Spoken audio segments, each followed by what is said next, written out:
जेमेसी आज 29 नोभेम्बर 2020 तदनुसार 14 मक्सिर 2077 आइतबार आज हामी माथिल्लो कोठाबाट हेर्नेछौँ। आजको शीर्षक छ भाँचिएका मानिसहरू। आज हामी परमेश्वरको वचन मत्ती 1को 18देखि 23सम्म पाठ गर्नेछौँ। येशू ख्रिस्टको जन्म यस प्रकारले भयो। उहाँकी आमा मरियमको मगनी योसेफसँग भएको थियो, तर उनीहरूको विवाह हुन अघि मरियम पवित्र आत्माद्वारा गर्भवती भएकी थाहा भयो। तर तिनका पति योसेफ धार्मिक मानिस भएका हुनाले तिनलाई शर्ममा पार्ने इच्छा नगरी तिनलाई गुप्तमै त्याग्ने इच्छा गरे।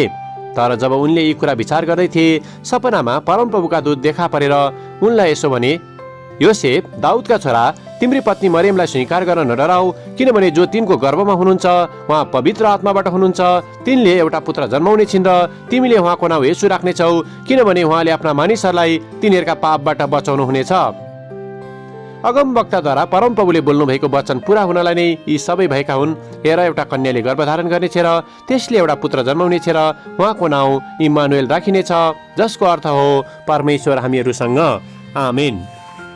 यूहन्ना 3को 16लाई लेखक यहाँ जोड दिनुहुन्छ, किनभने परमेश्वरले संसारलाई यस्तो प्रेम गर्नुभयो कि उहाँले आफ्ना एकमात्र पुत्र दिनुभयो, ताकि उहाँमाथि विश्वास गर्ने कोही पनि नाश नहोस्, तर त्यसले अनन्त जीवन पाओस्। आमेन।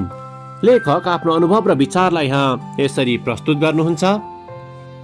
एडभेन्ट अर्थात् क्रिसमसको माहौल सुरु हुने समयको सुरुवातमा मैले आफ्नो नेटिभिटी अर्थात् येशूको जन्म सम्बन्धी आकृतिलाई दराजबाट सजाउनको निम्ति निकालेँ, तर त्यसमा रहेका धेरै जसो भागहरू भाँचिएका देखेर म अलि दुखित भएँ।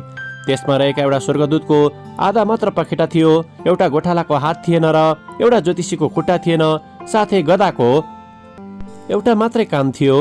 त्यहाँ रहेको बालक येशूको चित्र मात्र ठिक अवस्थामा थियो। त्यहाँ कसरी यो सब हुन गयो भन्ने विषयमा म अनभिज्ञ नै थिएँ र गएको जनवरीमा मैले तिनलाई प्याक गरेर राख्दा सबै ठिकठाक अवस्थामा नै राखेको थिएँ।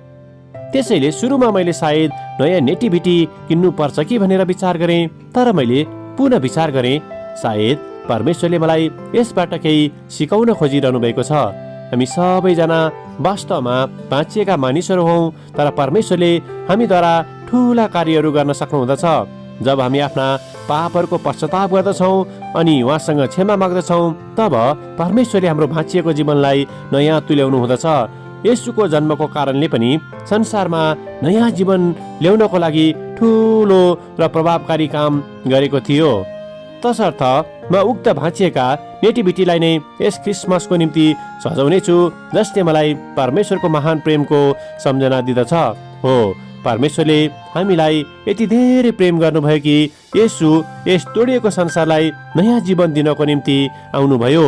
यो कुरा नै वास्तवमा क्रिसमसको मुख्य सन्देश हो। आमेन। आजको विचार, आज भाँचिएको भए तापनि परमेश्वरले मलाई प्रेम गर्नुहुँदछ र उहाँले मलाई महान कार्य पूरा गर्नको निम्ति प्रयोग गर्न सक्नुहुँदछ। प्रार्थना। प्यारो परमेश्वर, हामीले अनन्त जीवन पाउन सकौँ भन्ने हेतुले तपाईको प्रेममा ख्रीष्ट येशूलाई हाम्रो निम्ति यस संसारमा पठाउनु भएको निम्ति धन्यवाद, येशूको नाउँमा। आमेन। आजको लेखक सुजन एल, अमेरिका।